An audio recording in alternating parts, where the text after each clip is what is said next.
belum pernah dengar kayak nama apa itu bisnis economics kan. Pengalaman ya. Iya dong.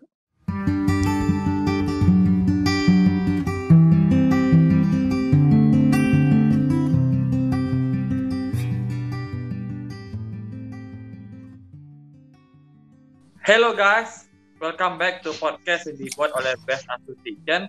Perkenalkan, gue Lewis, chairman dari Best Association 2019 sampai 2021. Dan hari ini gue nggak cuma sendirian untuk ngomong di podcast kali ini. Gue ditemanin sama BPH sebelumnya atau yang akan selesai sebentar lagi. Mungkin bisa perkenalkan dulu nih guys, nama-nama kalian atau jabatan kalian di Best yang kemarin. Halo semuanya, nama gue Fani. Gue selaku Wakil Ketua Best Association periode 2019-2020. Halo, gue Jericho sebagai Bendahara Best Association 2019-2020.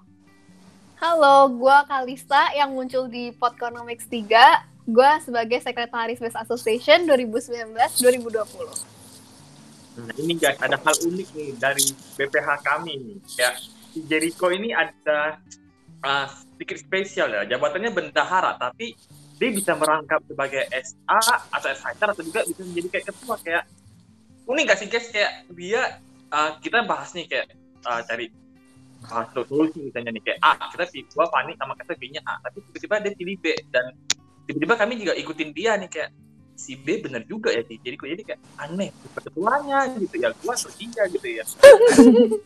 Karena ini agak sedikit anomali ya, di sini Jericho yang memegang kekuasaan tertinggi daripada Lewis. Bisa dibilang. Mungkin gue jelasin dulu ya, podcast kali ini berbeda dari podcast biasanya yang dibuat oleh Best Association ini. Kalau kemarin kan namanya Podconomics ya, kita kayak kemarin Kalista nih ngomongin LDR dia dengan teori ekonomi opportunity cost, tapi kali ini kita punya edisi namanya Best Talks, bukan Podconomics, jadi berbeda.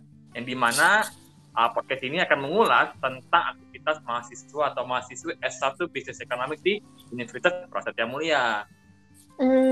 Ya tuh kayaknya maba-maba pun juga perlu tahu ya kayak hal-hal sekecil itu, kayak misalnya gimana sih rasanya semester 1 di Business Economics gitu kan. Nah iya tuh, betul banget tuh kayak gitu. Apalagi kita kan lagi belajar online, lalu kita kalau bisa buat panduan khususnya buat mahasiswa baru Business Economics 2020 tentang bagaimana kehidupan sebenarnya Prasmul pas masa offline kayak gitu, nanti akan dapat membantu mereka prepare better lah supaya mereka dapat maksimalkan kehidupan kuliah mereka.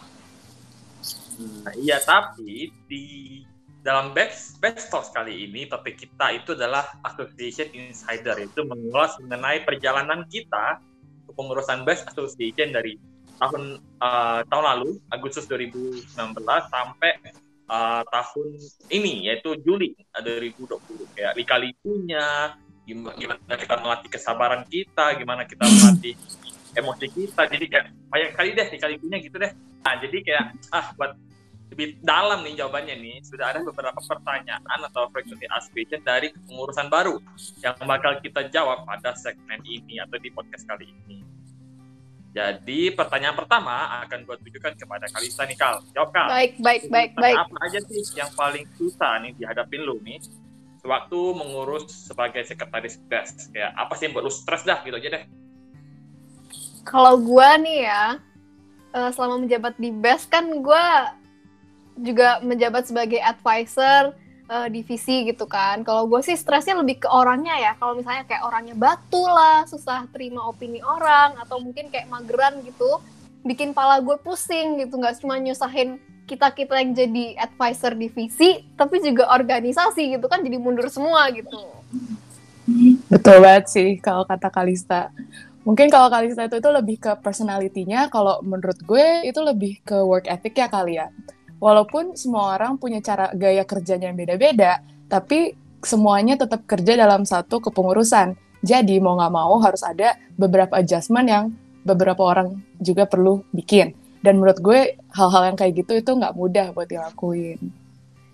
Bener banget sih itu sih. Tapi gue yakin nggak cuma di Best Association aja nih ada orang-orang kayak gitu. Tapi di organisasi lain, mungkin di luar Best atau di luar Prasmu juga pasti ada kayak gini nih.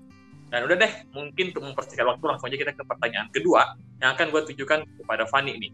Ini Fan, bagaimana sih caranya lu menyeimbangkan nih kegiatan BES di kepengurusan nih sebagai wakil sama kegiatan akademik nih biar tetap efektif, efisien, dan dapat nilai bagus?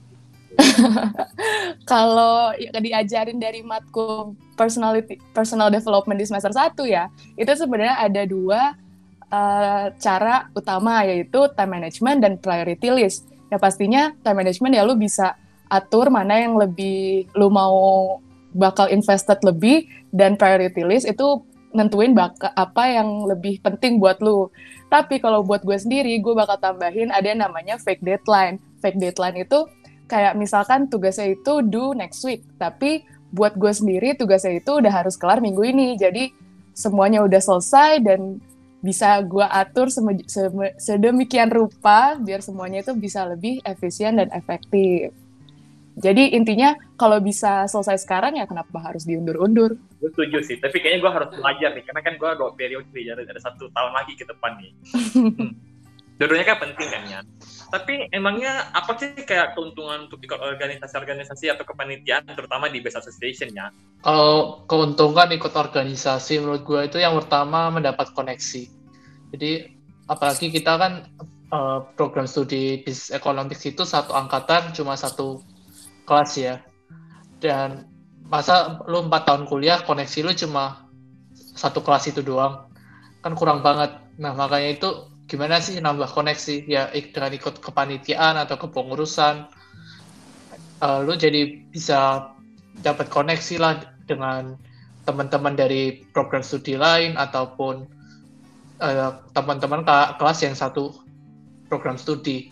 Lalu yang kedua itu pengalaman, terutama pengalaman gimana handle people, gimana lu menghadapi orang yang memiliki berbagai karakter yang berbeda, dan ini akan sangat berguna buat nanti lu pas masuk dunia kerja. Lalu yang ketiga menurut gue itu belajar decision making, gimana lu dapat membuat keputusan yang cepat dan tepat. Jadi bukan keputusan yang cepat namun gegabah dan akhirnya salah, ataupun keputusan yang tepat namun lu buatnya itu sangat lama, dan itu kan sangat akan menghambat kinerja teman-teman yang di sekitar lu. Jadi menurut gue 3 itu sih keuntungan ikut organisasi. Oke deh, lanjut yang dari diri lu nih, Jer ya, dari diri lu nih, itu lu sebagai Jericho nih, lu rekomendasiin nggak nih buat para maba-maba angkatan baru untuk berpartisipasi dalam kepengurusan BES Association? Ya, tentunya gue rekomendasiin sih, karena BES Association itu kan himpunan mahasiswa untuk jurusan Business Economics, dan tujuan organisasi ini untuk mewadahi pengembangan diri mahasiswa Business Econ. Lalu tujuan jurusan kita ini dalam satu angkatan hanya punya 1 kelas, karena standar seleksi program studi yang bisa dibilang sangat tinggi. Oleh karena itu, tiap mahasiswa Business Economics itu sangatlah berharga untuk organisasi ini bisa berjalan terus ke depannya, mungkin hingga 10 tahun ke depan atau mungkin selamanya lah kalau bisa, selama Universitas Prasetya Mulia dan program studi ini masih berjalan. Ya, jadi gue harapin sih semua mahasiswa mulai dari tahun pertama, tahun kedua, tahun ketiga, bahkan tahun keempat pun bisa ikut berkontribusi untuk keberlangsungan organisasi ini. Dan jadi kalau bisa ya semua mahasiswa itu saling membantu, dan mungkin ya seperti mahasiswa tahun keempat itu bisa memberikan saran-saran yang berharga, tahun kedua lebih melaksanakan, tahun pertama lebih belajar, ya seperti itu sih. Pengalaman ya, Jer.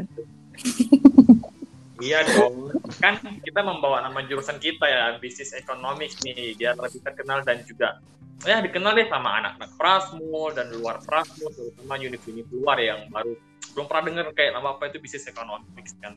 Dan gue juga berani jamin deh pengalamannya juga beda sih sama ikut panit-panit lainnya di luar BES atau di luar Prasmul gitu. Jadi mungkin kita bisa jadi lebih dekat satu sama lain, walaupun kita berbeda angkatan, jadi kita tapi kan tetap berkeluarga Business Econ, dan kita kan terkenal dengan sebagai kelas spesial ya di Prasmul. Jadi sebagai penutup nih, gue langsung aja deh, langsung aja jadi pada panjang-panjang. Jadi kayak sebagai penutup, gue mau sedikit cerita nih sama kalian deh. Jadi kayak selama setahun ini banyak hal-hal yang menurut gue paling berkesan sih. Kayak gue lakuin bareng kalian, bareng satu pengurusan teman-teman lainnya. Kayak misalnya nih ya, ingat nggak kalian kayak pertama kali kita menghadapi permasalahan yang sangat rumit sampai harus ngelakuin tracing dari jam 10 sampai jam 12 malam di Prasmu di bawah tangga, gue ingat di Gunung Ekang atau gue lupa gunung apa, tapi kayaknya di bawah tangga kita duduk ngelingker sampai di usia satpam kayak udah pulang di jam berapa sampai pakai mikrofon, gue ingat Oh my god.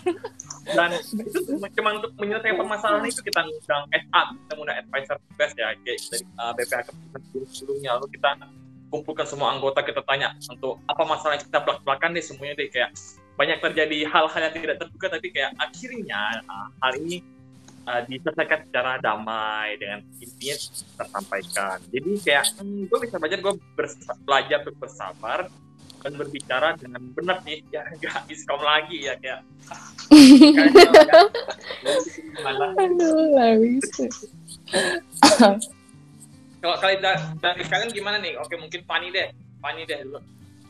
Kalau lu ya Leo kan ngomongin lebih tentang solving the problem. Mungkin buat gue itu lebih ke pas kita debat-debatnya kali ya. Karena kita tuh sama satu kepengurusan tuh banyak banget debat-debatnya. Dari debat-debat yang kecil maupun sampai yang gede-gede. Dan bisa aja satu debat itu pun nggak selesai gitu. Sehari itu bisa berhari-hari berlanjut-lanjut. Kayak mulai dari isi kepengurusan, nama project, sampai waktu itu kita teriak-teriakan di kelas. Dan itu kan sempet kebahas pas kita lagi kerkel, ya ampun. Dan sampai sekecil kayak nulis skrip, kalau misalkan Lewis ada yang salah ngomong. Wah, tapi menurut gue malah yang kayak gitu tuh, dengan debat-debat kecilan kayak gitu, ada satu bonding session sendiri sih buat kita. Dan nggak cuma kita teriak-teriakan atau kita berantem, tapi itu juga sebagai buat ningkatin kemampuan problem solving dan decision making kita sendiri. Bener banget, setuju. Kalau gue personal nih ya, yang buat berkesan bagi gue nih, ada mungkin 2 atau 3 tipe kali ya. Ada yang happy, bikin stres, sama yang bikin ngakak gitu. Kalau yang bikin happy kan mungkin kayak, ya kita bisa bonding banget. Ini kan kayak wow, miracle banget gitu. Kita sampai bener-bener ngertiin satu sama lain gitu kan. Nah, wow. Ya iyalah, lihat dong sekarang kita nggak bisa berhenti gosip loh. Oh ya benar ya, BPH. Iya. Terutama Lewis nih. Lewis nih biang gosip. Oke, lanjut. Nah, kalau yang kedua itu kan bikin stres tuh. Kalau misalnya dulu sih lebih ke zaman-zaman offline ya, kayak minta tanda tangan proposal gitu, revisinya banyak. Terus harus kayak naik turun tangga bisa 5 kali sehari gara-gara salah tanda tangan, apalagi waktu zaman pergantian struktur kan, gila itu parah banget. Nah, yang ketiga ini yang bikin ngakak tuh the one and only Lewis gitu, suka salah ngomong sampai gua harus bikin skrip gitu kan, lawak loh. Pusing semua gara-gara Kong ini. Kalau buat gue sih, gue lebih soal gimana bisa belajar membangun organisasi yang masih relatif baru dan bisa dibilang masih kecil lah. Jadi di organisasi ini, terutama business association, itu masih banyak room for experiment. Jadi lu bisa terapin apa yang lu pelajari di kelas ke organisasi. Misal seperti lu belajar di semester 2 nih, lu belajar marketing management. Lu belajar tentang brand awareness, brand value, lu bisa terapin di Best Association gimana naikin brand awareness dari Best Association dan ningkatin gimana lu deliver value ke stakeholder Best Association itu sendiri.